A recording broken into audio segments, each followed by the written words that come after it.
Want to build something new? Check out these attractive, useful projects you can build.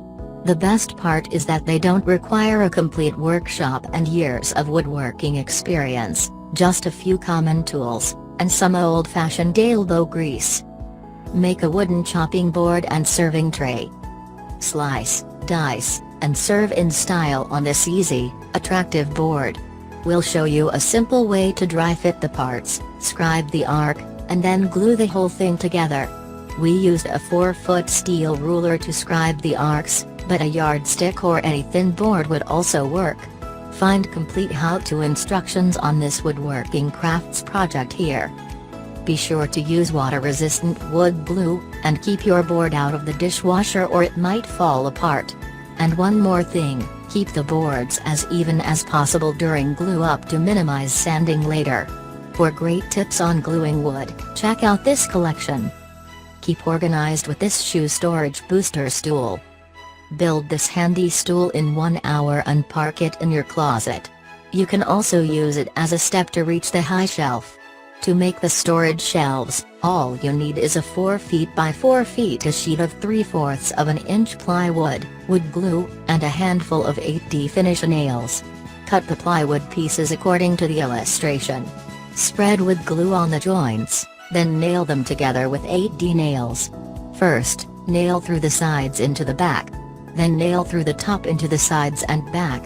Finally, mark the location of the 2 shelves and nail through the sides into the shelves. Keep your shoes off the floor with this shoe organizer.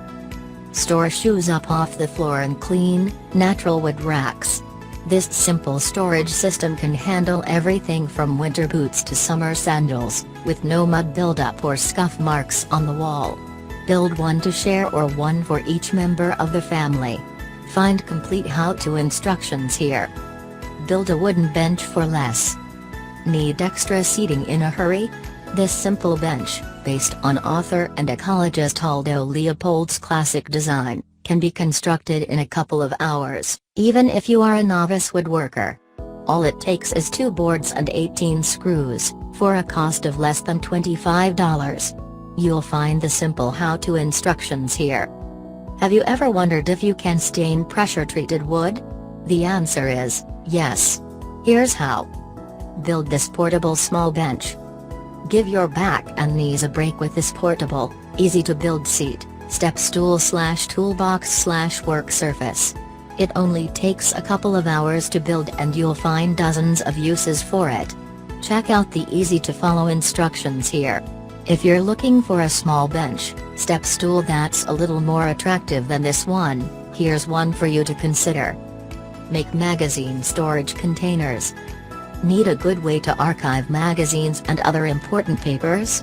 Build these simple wood storage bins and have all of your favorites at your fingertips instead of lost in a towering pile. You can build 4 bins from 2 feet by 4 feet a sheet of 1/4 of an inch plywood and 2 6-foot-long 1x4s. And cutting the wood is easy with a jigsaw or bandsaw. Create a sleek and simple coat and hat rack. Clear up entryway clutter with a simple coat and hat rack that you can build in about an hour from a 6 feet 1x4 and coat hooks. Cut the boards to fit your space, paint them, outfit them with different kinds of hooks to suit your needs, and then screw them to the wall. Check out the detailed how-to instructions here. You'll find hooks in a tremendous range of styles, colors, and prices at hardware stores and online retailers. For inspiration, check out these clever and unusual coat hooks. Build a spice rack. This spice rack will keep your favorite 18 seasonings on ready alert. It's quick and fun to make and fits inside a standard kitchen cabinet. You'll need an 11 to 1/2 inch and a 7 to 1/4 of an inch diameter wood discs. 9-inch Lazy Susan hardware. 4 1 to 5/8 of an inch by 5/8 of an inch dowels for legs. 1 5 to 1/4 of an inch by 5/8 of an inch dowel handle. A 1 to 7/8 of an inch Forstner drill bit. A 5/8 of an inch spade or brad point drill bit. A 1 to 1/2 inch wood ball or another knob. With a pencil and a protractor, Divide the larger disc into 30-degree wedges to create 12 center lines for the bottle indents. Center and trace the smaller disc on top of the larger disc. Next, with a drill press, drill 3/8 of an inch deep holes on the 12 center lines with the 1 to 7/8 of an inch Forstner bit, spacing them between the disc's outer edge and the traced circle. Next, divide the smaller disc into 60-degree wedges and drill 6 more 3/8 of an inch deep holes with the Forstner bit. Drill 4 5/8 of an inch diameter, half an inch deep holes on the large disc, inside the traced circle. Then use 5/8 of an inch dowel centers to transfer the hole locations to the underside of the small disc. Drill 4 half an inch deep holes on the underside of the small disc and a half an inch a deep hole in the center of the top for the dowel handle. Glue in the dowels to join the discs, then glue in the handle. We drilled a wood ball for a handle knob, but a screw-on ceramic knob also provides a comfortable, attractive grip. Apply a finish to match your cabinets, then center and screw the Lazy Susan bearing under the large disc and place in the bottle. Make this pantry storage saver. If your spices are jammed into a drawer with only the tops visible, this nifty rack that slips neatly into the drawer will solve the pantry storage problem. And it only takes an hour to build. Make it with scraps of 1/4 of an inch and half an inch plywood. Or build a 2-tier drawer spice rack. Build a rustic tree branch shelf. Bring a bit of nature indoors with this simple branch-supported shelf. Find 2 forked branches about 1 inch in diameter, with one relatively straight side that will sit flush to the wall. Find all of the simple how-to instructions for building this shelf here. And for lots of hints and tips on hanging shelves, check out our guide. Make an easy knife block. This handsome knife block is fast, easy, fun to build, and includes a 6-inch wide storage box for a knife sharpener. To build one, you only need a 3/4 of an inch by 8 inch by 4 foot hardwood board and a 6-inch x 6 to half an inch piece of 1/4 of an inch hardwood plywood to match. Begin by cutting off a 10-inch length of the board and setting it aside.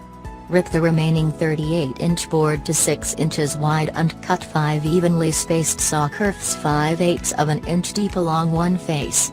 Cross-cut the slotted board into 4 9-inch pieces and glue them into a block, being careful not to slop glue into the saw curves. You can clean them out with a knife before the glue dries. Saw a 15-degree angle on one end and screw the plywood piece under the angled end of the block. Cut the 6 to half an inch by 3-inch lid from the leftover board, and slice the remaining piece into 1/4 of an inch thick pieces for the sides and end of the box. Glue them around the plywood floor. Cut a rabbet on 3 sides of the lid so it fits snugly on the box and drills a 5/8 of an inch the hole for a finger pull. Then just add a finish and you've got a beautiful, useful gift. If you don't have time to make a gift this year, consider offering to do something for the person. You could offer to sharpen their knives. Make a simple step stool. Here's a great gift idea that will draw raves.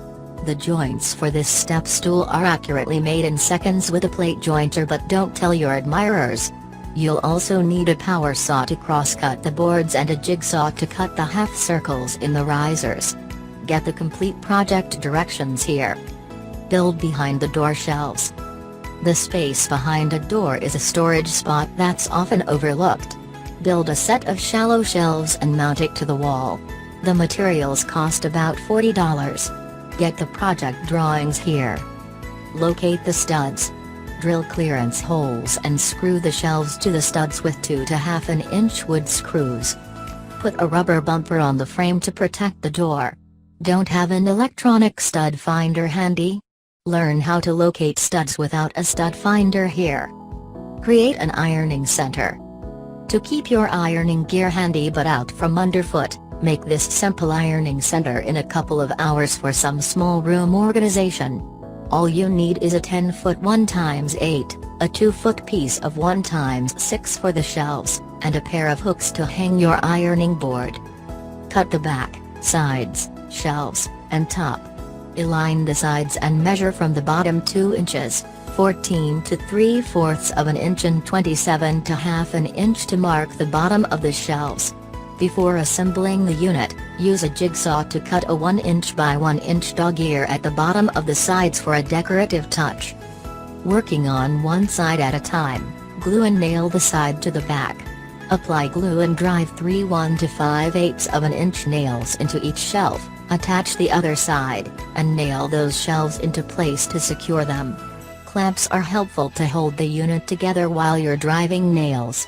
Center the top piece, leaving a 2-inch overhang on both sides, and glue and nail it into place.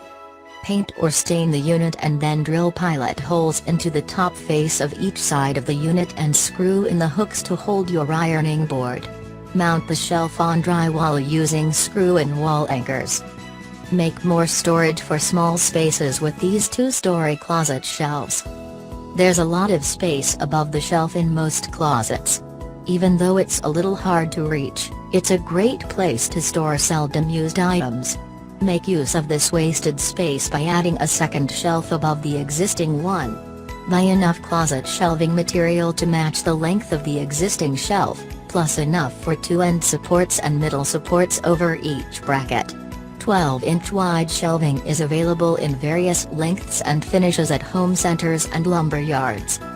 We cut the supports 16 inches long, but you can place the second shelf at whatever height you like. Screw the end supports to the walls at each end. Use drywall anchors if you can't hit a stud. Then mark the position of the middle supports onto the top and bottom shelves with a square and drill 5/32 of an inch clearance holes through the shelves. Drive 1 to 5/8 of an inch screws through the shelf into the supports. You can apply this same concept to garage storage. See how to build double-decker garage storage shelves here. Build a stacked recycling tower. 5 plastic containers, 6 2x2s, and screws, and 1 hour's work are all it takes to put together this space-saving recycling storage rack. Our frame fits containers that have a top that measures 14 to half an inch by 10 inches and are 15 inches tall. Our containers were made by Rubbermaid. If you use different size containers, adjust the distance between the uprights so the 2x2s will catch the lip of the container. Then adjust the spacing of the horizontal rungs for a snug fit when the container is angled as shown. Start by cutting the 2x2s to length according to the illustration. Then mark the position of the rungs on the uprights. Drill 2 5/32 of an inch holes through the uprights at each crosspiece position. Drill from the outside to the inside and angle the holes inward slightly to prevent the screws from breaking out the side of the rungs. Drive 2 to half an inch screws through the uprights into the rungs. Assemble the front and back frames. Then connect them with the side crosspieces. Want even more space in the garage? Check out these DIY garage storage tips. Make a Swedish boot scraper. Here's a traditional Swedish farm accessory for gunk-laden soles. The dimensions are not critical, but be sure the edges of the slats are fairly sharp. They're what makes the boot scraper work. Cut slats to length, then cut triangular openings on the side of a pair of 2x2s.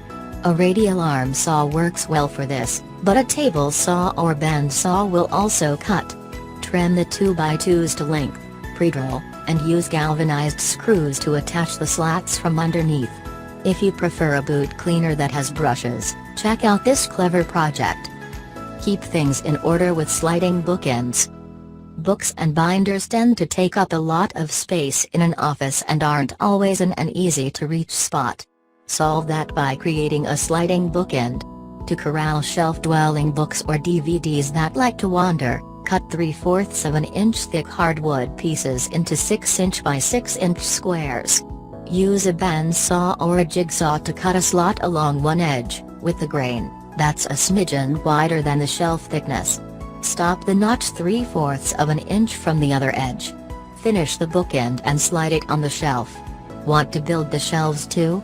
We've got complete plans for great-looking shelves here. Finish, then assemble with brass screws and finish washers for one of these easy wood projects. For expert advice on how to finish wood, check out this collection of